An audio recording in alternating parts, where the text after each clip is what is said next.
नमस्कार सभी को, राधे राधे, जय श्री कृष्णा। फिर से हाजिर है साइकोलॉजी की एक और क्लास के साथ।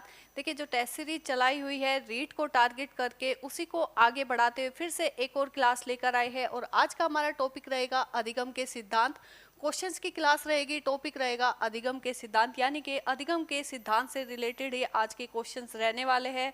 तो चलिए फिर देर ना करते हुए करते हैं क्लास को स्टार्ट और देखते हैं पहला क्वेश्चन क्या है कि अधिगम का सामान्य अर्थ क्या है। केवल ज्ञान प्राप्त करना, अनुभव एवं अभ्यास के परिणाम स्वरूप व्यवहार में अपेक्षाकृत स्थायी परिवर्तन, या केवल पुस्तकों को याद करना, या जन्मजात व्यवहार में परिवर्तन ही क्या कहलाता है? अधिगम कहलाता है। इनमें से कौन सा सही है? तो बात किसकी हो रही है? अधिगम की हो रही है। और अधिगम क्या है? हमने कहा अधिगम जो है व्यवहार में अपेक्षाकृत स्थायी परिवर्तन है। किसके परिणाम स्वरूप होता है? ये होता है अनुभव द्वारा और अभ्यास द्वारा। तो ध्यान रखिएगा, अनुभव एवं अभ्यास के परिणाम स्वरूप व्यवहार में जो अपेक्षाकृत स्थायी परिवर्तन होता है, उसी को हम क्या कहते हैं? अधिगम कहते हैं। तो आंसर रहेगा हमारा यहाँ पर बी। प्रयास एवं भूल का सिद्धांत किसने प्रतिपादित किया था? पावलव ने, स्किनर ने, थॉर्नडाइक ने, या फिर कोहलर ने? तो कौन से सिद्धांत की बात हो रही है? प्रयास एवं भूल का सिद्धांत। ये किसने दिया था? थॉर्नडाइक ने दिया था।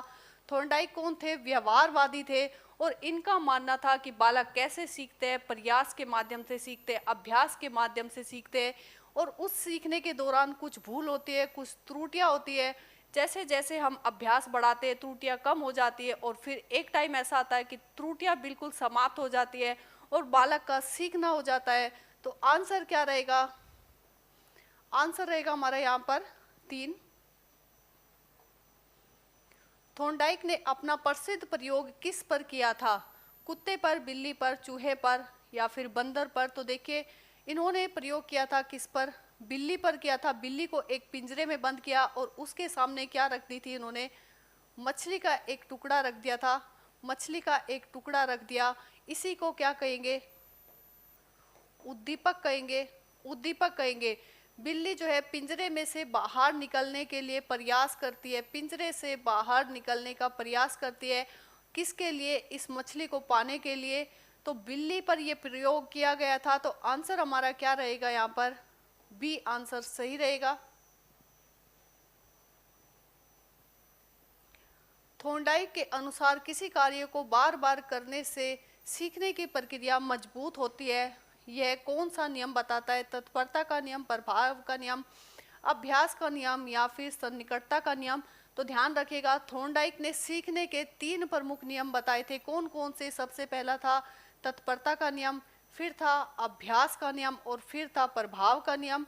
तो 3 नियम इन्होंने बताए थे। सबसे पहले कि बालक सीखने के लिए कितना तैयार है शारीरिक मानसिक रूप से, फिर वह अभ्यास कर रहा है, सीखने के दौरान अभ्यास, और उस सीखने के दौरान जो उस पर प्रभाव पड़ा है, उस पे क्या प्रभाव का नियम उन्होंने दिया था। तो देखिए, यहाँ पर बात किसकी हो रही है कि बार बार सीखने की प्रक्रिया को मजबूत होती है। देखिए, किसी भी कार्य को बार बार करने से सीखने की प्रक्रिया मजबूत होती है, यानी कि किसी भी कार्य को कैसे किया जा रहा है? बार बार किया जा रहा है।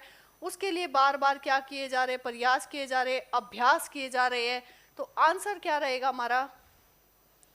3 रहेगा। किसी कार्य को करने के बाद सुखद परिणाम प्राप्त होता है तो उसी कार्य को दोहराने की संभावना बढ़ जाती है। यह कथन, यह क्या है? कौन सा नियम है? प्रभाव का नियम, तत्परता का नियम, बहु अनुक्रिया का नियम, या समानता का नियम? तो देखिए, 2 इनके इसमें से मुख्य नियम है, प्रभाव का नियम, तत्परता का। 5 इन्होंने गौण नियम बताए थे। ध्यान रखना, 3 इन्होंने मुख्य नियम बताए थे, तत्परता का नियम, अभ्यास का नियम और प्रभाव का नियम। साथ में ही 5 इन्होंने गौण नियम बताए थे, बहु अनुक्रिया का नियम और समानता का नियम इनके गौण नियमों में से है। यहाँ पर बात किसकी हो रही है? सुखद परिणाम की, यानी कि बालक ने कोई कार्य किया और उसका परिणाम कैसा आया? सकारात्मक आया, सुखद आया। मानकर चलिए बालक चाय बना रहा है और वो चाय अच्छी बन जाए, सब उसकी प्रशंसा करे, तो बालक दोबारा से चाय बनाएगा। और चाय अच्छी नहीं बनी, परिणाम अच्छा नहीं निकला, किसी ने तारीफ नहीं की, डांट और बढ़ गई ऊपर से, तो बालक कभी भी चाय नहीं बनाएगा। तो देखिए, परिणाम जब सुखद होता है तो क्या होता है? क्रिया जो है उस कार्य को बालक दोहराता है, क्रिया को दोहराता है। ये कौन बताता है? ये बताता है प्रभाव का नियम। तो आंसर हमारा रहेगा यहाँ पर ए। शास्त्रीय अनुबंधन सिद्धांत के प्रतिपादक कौन थे? थोर्नडाइक, पावलोव, स्किनर, कोहलर। तो बात कौन से सिद्धांत की हो रही है? शास्त्रीय अनुबंधन सिद्धांत, प्राचीन अनुबंधन सिद्धांत भी इसको हम कहते हैं, क्लासिकल थ्योरी कहते हैं। तो ये किसने दी? पावलोव ने दी थी। इन्होंने प्रयोग किया था किस पर? कुत्ते पर। कुत्ते को जो है अस्वाभाविक उद्दीपक के प्रति स्वाभाविक अनुक्रिया करना इन्होंने सिखाया था। तो आंसर हमारा क्या रहेगा? बी आंसर यहाँ पर सही रहेगा। पावलोव के प्रयोग में भोजन को किस प्रकार का उद्दीपक जो है माना गया? तटस्थ उद्दीपक, कृत्रिम उद्दीपक, स्वाभाविक उद्दीपक और गौण उद्दीपक। तो देखिए भोजन क्या है? एक स्वाभाविक उद्दीपक है, क्योंकि भोजन को देखकर तो किसी के मुंह में भी लार आ जाएगी। लार आना एक स्वाभाविक प्रक्रिया है, भोजन भी क्या है? स्वाभाविक प्रक्रिया है। जबकि इन्होंने जो प्रयोग किया था किसका? घंटी का, ये क्या था? अस्वाभाविक उद्दीपक था। और लास्ट में कुत्ते ने जो है कुत्ते को जो व्यवहार सिखाया गया, जो क्रिया करनी सिखाई गई, वो क्या थी? घंटी के प्रति भी लार आना। घंटी की आवाज पर ही कुत्ते ने जो है, कुत्ते के मुंह में क्या आ गई? लार आ गई। तो इस प्रकार का व्यवहार सिखाया गया कुत्ते को कि अस्वाभाविक उद्दीपक के प्रति स्वाभाविक क्रिया करना सिखाया गया। तो ध्यान रखना, भोजन क्या था? भोजन एक स्वाभाविक उद्दीपक था। घंटी क्या थी? अस्वाभाविक उद्दीपक। तो आंसर रहेगा 3। पावलोव के अनुसार घंटी और भोजन को बार बार साथ प्रस्तुत करने के बाद केवल घंटी की आवाज पर प्रतिक्रिया होना क्या कहलाता है? प्रयास एवं भूल, शास्त्रीय अनुबंधन, अंतर्दृष्टि या फिर परबलन। देखिए यहाँ पर क्या कह रहे हैं कि पावलोव ने क्या किया? सबसे पहले घंटी प्लस भोजन। देखिए सबसे पहले तो उन्होंने क्या रखा? कुत्ते के सामने भोजन रखा, और भोजन को देखकर कुत्ते के मुंह में लार आना, ये भी क्या है? एक स्वाभाविक प्रक्रिया है। भोजन क्या है? स्वाभाविक उद्दीपक है। और भोजन के देखकर जो है, भोजन को कुत्ते के मुंह में लार आना भी क्या है? स्वाभाविक प्रक्रिया है, स्वाभाविक अनुक्रिया है। तो बाद में उन्होंने घंटी को जोड़ा, पहले घंटी बजाई, फिर भोजन दिया, और धीरे धीरे कुत्ते को ये सिखाया कि पहले घंटी बजेगी फिर भोजन आएगा। और कुत्ते के मुंह में क्या आने लगी? लार आती है। तो धीरे धीरे कुत्ता सीख गया कि भोजन मिलने से पहले क्या बजेगी? घंटी बजेगी। तो ये प्रक्रिया कई हफ्तों तक दोहराई गई। लास्ट में क्या किया? सिर्फ घंटी बजाई, और कुत्ता समझ गया कि भोजन आने वाला है। घंटी की आवाज से उसके मुंह में क्या आ गई? लार आ गई। अब घंटी क्या है? अस्वाभाविक उद्दीपक है, और लार आना क्या है? स्वाभाविक अनुक्रिया है। तो ये कुत्ते को सिखाया गया अस्वाभाविक उद्दीपक के प्रति स्वाभाविक अनुक्रिया। ये क्या कहलाता है? ये कहलाएगा क्या? शास्त्रीय अनुबंधन। यानी कि दोनों के बीच क्या बन गया? बंधन बन गया है। तो आंसर हमारा क्या रहेगा? बी रहेगा। देखिए घंटी और भोजन जब एक साथ दिया गया तो दोनों के बीच में बंधन जो है समझ लिया कुत्ते ने कि घंटी भोजन एक साथ ही आते हैं। तो यहाँ पर सिर्फ और सिर्फ क्या दी गई? सबसे लास्ट में घंटी बजाई गई, और कुत्ते के मुंह में क्या आ गई? लार आ गई। तो दोनों के बीच क्या बन गया? बंधन बन गया है। तो बॉन्ड मजबूत हो गया है। इसीलिए घंटी की आवाज पर ही उसके मुंह में क्या आई? लार आई। तो आंसर रहेगा हमारा यहाँ पर बी। क्रिया प्रसूत अनुबंधन सिद्धांत का संबंध किस मनोवैज्ञानिक से? Skinner, Pavlov, Kohler, gestalt. तो देखिए क्रिया प्रसूत अनुबंधन का जो सिद्धांत है वो किसने दिया था? स्किनर ने दिया था। इन्होंने किस पर प्रयोग किया था? चूहे पर इन्होंने प्रयोग किया था, साथ में कबूतर पर भी किया था। चूहे का याद रखना है। तो चूहे पर इन्होंने जो प्रयोग किया, इनके सिद्धांत को हम किस नाम से? RS थ्योरी के नाम से भी जानते हैं। ध्यान रखिएगा, जो थॉर्नडाइक ने जो सिद्धांत दिया था प्रयास भूल का सिद्धांत, उसको हम किस नाम से जानते हैं? SR theory. SR थ्योरी के नाम से जानते हैं। यानी कि जो थॉर्नडाइक ने बिल्ली को भोजन बिल्ली के सामने रखा था, वो क्या था? स्टुमुलस था। मछली क्या थी? स्टुमुलस थी। और उसको देखकर क्या करती है बिल्ली? रिस्पॉन्स देती है, अनुक्रिया करती है। लेकिन यहाँ पर जो स्किनर ने प्रयोग किया, क्रिया प्रसूत अनुबंधन का सिद्धांत दिया, उसमें सबसे पहले चूहे को क्या करना पड़ता है? रिस्पॉन्स करना पड़ता है। चूहे के सामने किसी भी प्रकार का कोई उद्दीपक नहीं है, वो रिस्पॉन्स कर रहा है, और उस रिस्पॉन्स के दौरान क्या करता है, अनुक्रिया के दौरान क्या होता है कि चूहे को जिस पिंजरे में बंद किया हुआ है उसमें एक लीवर लगा हुआ था, लीवर गलती से दब जाता है और चूहे के सामने क्या आता है, भोजन आता है, उद्दीपक आता है, स्टिमुलस आता है। अब इस उद्दीपक को प्राप्त करने के लिए बार बार चूहा उसी प्रकार की अनुक्रिया करता है, उसको दोहराता है। तो यहाँ पर हमारा आंसर क्या रहेगा, ए रहेगा। तो चूहे को क्या करना, भोजन प्राप्त करना सिखाया गया। स्टार्टिंग में उसके सामने जो है भोजन नहीं था, स्टिमुलस नहीं था, उसने क्या किया, रिस्पॉन्स किया। इसीलिए सबसे पहले इसमें रिस्पॉन्स होता है, बाद में स्टिमुलस होता है। तो आरएस थ्योरी भी इस सिद्धांत को हम कहते हैं। तो यहाँ पर आंसर रहेगा हमारा ए। स्किनर के अनुसार किसी व्यवहार की पुनरावृत्ति की संभावना बढ़ाने वाली प्रक्रिया क्या कहलाती है? अंतर्दृष्टि कहलाती है, परबलन, अनुकरण, विस्मरण। तो बात किसकी हो रही है, स्किनर की। इन्होंने कौन सा सिद्धांत दिया, क्रिया प्रसूत अनुबंधन का सिद्धांत दिया। और उसमें सबसे पहले चूहे ने क्या किया, रिस्पॉन्स किया। उसके बाद उसको क्या मिला, प्राप्त हुआ भोजन। भोजन चूहे को प्राप्त हुआ उस अनुक्रिया के दौरान। और भोजन क्या हुआ उसके लिए, पुनर्बलन का कार्य करेगा। भोजन जो है पुरस्कार का, पुनर्बलन का कार्य कर रहा है। अब वो जो भोजन गलती से प्राप्त हुआ है उसको प्राप्त करने के लिए चूहा बार बार अनुक्रिया कर रहा है। तो ये किसका कार्य कर रहा है, यानी कि बार बार वह व्यवहार की क्या कर रहा है, पुनरावृत्ति कर रहा है। पुनरावृत्ति की संभावना को बढ़ाता है। भोजन प्राप्त करने के लिए बार बार जो है लीवर को दबाता है, अनुक्रिया करता है। तो ये किस लिए कर रहा है, पुनर्बलन को प्राप्त करने के लिए कर रहा है, भोजन प्राप्त करने के लिए कर रहा है। तो ध्यान रहेगा, ये आंसर हमारा रहेगा यहाँ पर परबलन। निम्नलिखित में से कौन सा सकारात्मक परबलन का उदाहरण है? गलत उत्तर पर डांटना, अच्छा कार्य करने पर प्रशंसा करना, गृह कार्य न करने पर दंड देना, कक्षा से बाहर भेजना। तो देखिए, जो परबलन है यानी कि पुनर्बलन है या परबलन है, कितने प्रकार के होते हैं, दो प्रकार के होते हैं। एक होता है सकारात्मक, एक होता है नकारात्मक।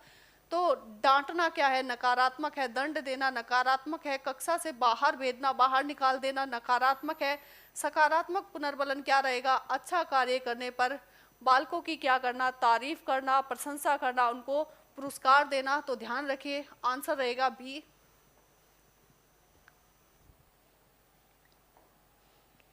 अंतर्दृष्टि द्वारा अधिगम के सिद्धांत का प्रतिपादन किसने किया? थॉर्नडाइक, कोहलर, स्किनर या फिर पावलोव? कौन से सिद्धांत की बात हो रही है? अंतर्दृष्टि सिद्धांत। इसी को हम क्या कहते हैं, सूझ का सिद्धांत या इनसाइट थ्योरी कहते हैं। और ये किसने दी थी? कोहलर ने दी थी। कोहलर ने किस पर प्रयोग किया था? वन मानुस।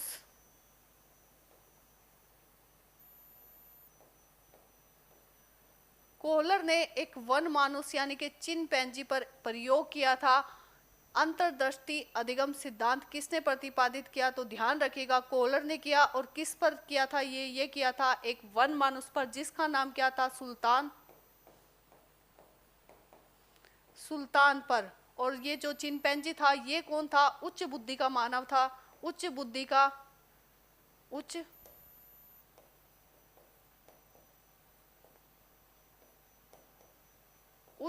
का जानवर था।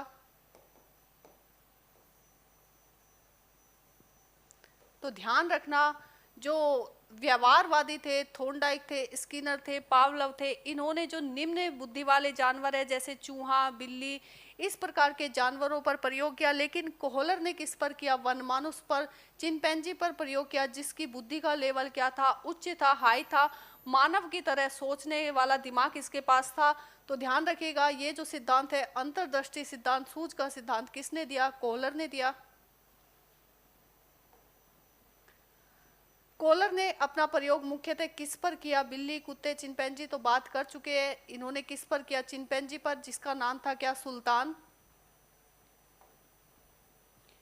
अचानक समस्या के समाधान को समझ जाना कहलाता है अनुबंध, अंतर्दृष्टि, अनुकरण या फिर प्रबलन। तो देखिए, समस्या का समाधान कैसे मिलता है? अचानक से ही मिलता है।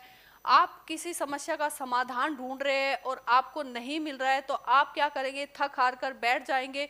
फिर वो जो समस्या है वो आपके दिमाग में अभी भी चल रही है और अचानक से ही उसका जो है समाधान आपके सामने निकल कर आएगा, उसे हम क्या कहेंगे, अंतर्दृष्टि कहेंगे। तो आंसर हमारा क्या रहेगा यहाँ पर, बी रहेगा। निम्नलिखित में से कौन सा कथन अंतर्दृष्टि सिद्धांत के अनुकूल है? सीखना केवल रटने से होता है, सीखना केवल दंड से होता है, समस्या की संपूर्ण परिस्थिति को समझकर समाधान प्राप्त होता है, सीखना केवल बार बार प्रयास करने से होता है। तो देखिए बात किसकी हो रही है, अंतर्दृष्टि सिद्धांत की हो रही है। किसने दिया था, कोहलर ने दिया था। और कोहलर कौन थे, गेस्टाल्टवादी थे। और गेस्टाल्टवादी जो है वो किसको मानते हैं, संपूर्णता को मानते हैं। यानी कि किसी भी चीज को किस प्रकार से देखना, उसके संपूर्ण रूप को देखना, संपूर्ण परिस्थिति को देखना। जैसे कि हम कोई पेड़ देख रहे हैं तो हम उसकी पत्ती टहनी अलग अलग नहीं देखेंगे, सबसे पहले हमें पूरे संपूर्ण उसके पूरे आकार को देखेंगे। या फिर कोई गाड़ी जा रही है तो हम पूरी गाड़ी को एक साथ देखते हैं, ये नहीं कि पहले हमने उसका टायर देखा, फिर कलर देखा, फिर उसका मॉडल देखा, फिर उसका नाम देखा, पूरी गाड़ी को हम एक साथ देखते हैं। तो ये संपूर्णता की बात करते हैं। यहाँ पर क्या है, समस्या की संपूर्ण परिस्थिति को समझकर जो है समाधान प्राप्त होता है। कोई समस्या आ गई है तो उसकी संपूर्ण परिस्थिति को देखना है, शांत बैठकर संपूर्ण परिस्थिति का क्या करना है, अवलोकन करना है, उसको देखना है, समझना है, तब जाकर क्या होगा, समस्या का समाधान प्राप्त होगा।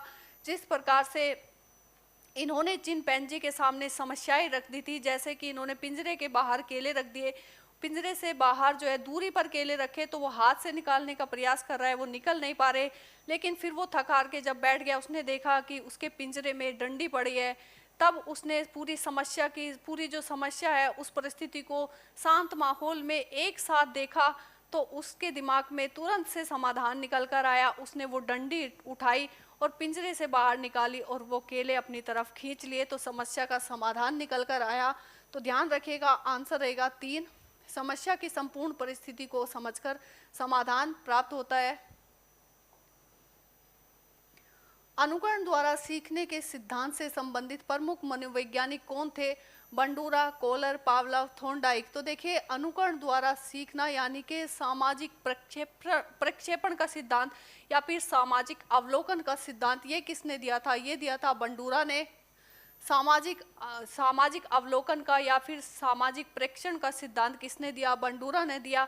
इनका मानना था कि हर गलती को आप स्वयं करके नहीं देखें, इतना टाइम नहीं है कि आप गलती को दोहराए, उसको करें बार बार। आप दूसरों को देखकर भी सीख सकते हैं। तो दूसरों को देखकर सीखना किसने बताया था? बंडूरा ने बताया था। अनुकरण के माध्यम से सीखना इन्होंने किसकी?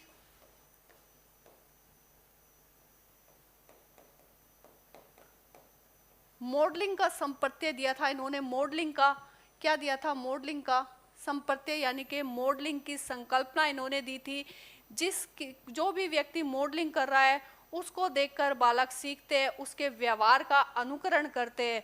तो ध्यान रखना, पूछे मॉडलिंग की संप्रत्यय या मॉडलिंग की संकल्पना किसने दी थी? ये दी थी किसने? बंडूरा ने। अनुकरण द्वारा सीखने का सिद्धांत किसने दिया? बंडूरा ने दिया। आंसर रहेगा हमारा यहाँ पर ए। बच्चा अपने शिक्षक को देखकर उसी प्रकार बोलने या कार्य करने लगता है, यह किस प्रकार का अधिगम है? प्रयास एवं भूल का, अनुकरणात्मक अधिगम, अंतर्दृष्टि अधिगम या शास्त्रीय अनुबंधन। देखिए जैसा शिक्षक कर रहे हैं और शिक्षक को देखकर उसी प्रकार बोलने कार्य करने लगता है, यानी कि बच्चा क्या कर रहा है? शिक्षक की नकल कर रहा है, उसका क्या कर रहा है? अनुकरण कर रहा है। तो आंसर क्या रहेगा? अनुकरणात्मक अधिगम। आंसर रहेगा बी। अधिगम का कौन सा सिद्धांत इस बात पर बल देता है कि सीखने वाला स्वयं सक्रिय होकर समस्या का समाधान खोजता है? प्रयास एवं भूल का सिद्धांत, अंतर्दृष्टि का सिद्धांत, शास्त्रीय अनुबंधन का सिद्धांत या क्रिया प्रसूत अनुबंधन का सिद्धांत। तो कैसे सक्रिय रूप से जो है स्वयं जो है समस्या का समाधान खोजता है, ये किसने कहा था? ये कहा था किसने? कोहलर ने। कोहलर ने कौन सा सिद्धांत दिया था? अंतर्दृष्टि सूझ का सिद्धांत, जिसमें चिंपैंजी के सामने समस्याएं रखी और समस्याओं का समाधान चिंपैंजी ने स्वयं खोजा था। तो बालक भी क्या करते हैं? स्वयं सक्रिय होकर समस्या का समाधान खोजते हैं। आंसर रहेगा हमारा यहाँ पर बी।